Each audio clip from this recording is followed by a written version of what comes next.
Hello everyone, my name is Ramsha और आज की वीडियो में हम पढ़ेंगे कि ग्रीन रेवोल्यूशन क्या होता है। ग्रीन रेवोल्यूशन पढ़ने से पहले हमें ये पता होना चाहिए कि व्हाट इज़ रेवोल्यूशन। रेवोल्यूशन का मतलब होता है किसी भी चीज़ में चेंजेस लाना, बदलाव लाना। A large increase in crop production in developing countries is called green revolution. तो जब 1947 में आज़ादी के बाद इंडिया में क्या हुआ कि बहुत ज़्यादा खाने की कमी हो गई, जिसकी वजह से लोग भूखे मरने लगे। तो इंडिया की गवर्नमेंट ने सोचा कि यहाँ के बहुत ज़रूरी है कि यहाँ की क्रॉप प्रोडक्शन में कुछ चेंजेस लाए जाए। तो यही चेंजेस जब लाए गए तो उसको ही बोलते हैं ग्रीन रेवोल्यूशन। ग्रीन इसलिए क्योंकि ये एग्रीकल्चरल बेस्ड है, प्लांट बेस्ड है और प्लांट्स ग्रीन होते हैं, तो इसलिए green revolution. Green Revolution was started by an American agronomist Norman Borlaug in the middle of 20th century. He is also known as father of Green Revolution.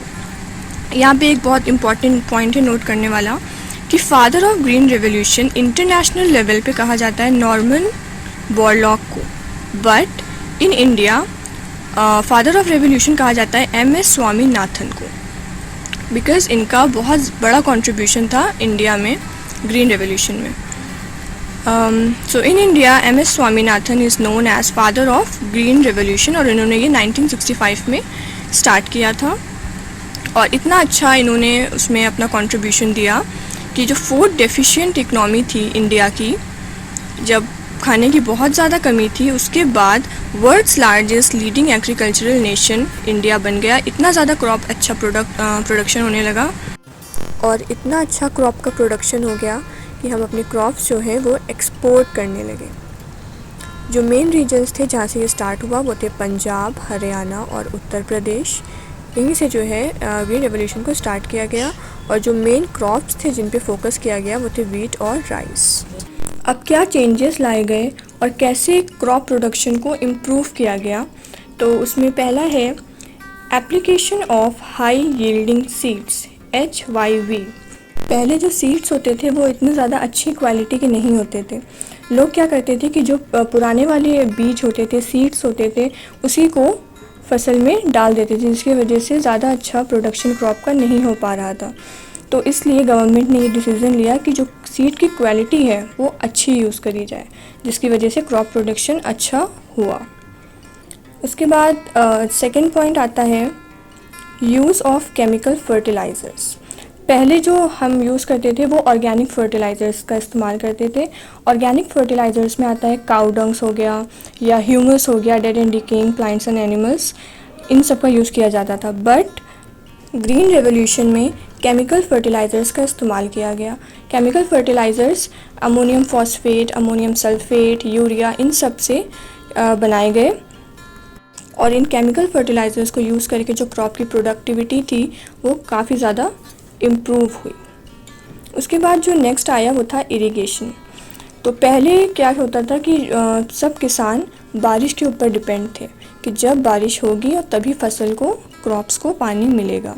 But irrigation में क्या होता है कि हम क्रॉप्स को आर्टिफिशियली पम्प्स के through या फिर ट्यूब्स के थ्रू, स्प्रे के थ्रू पानी देते हैं। तो ये होता है, इसे बोलते हैं इरिगेशन।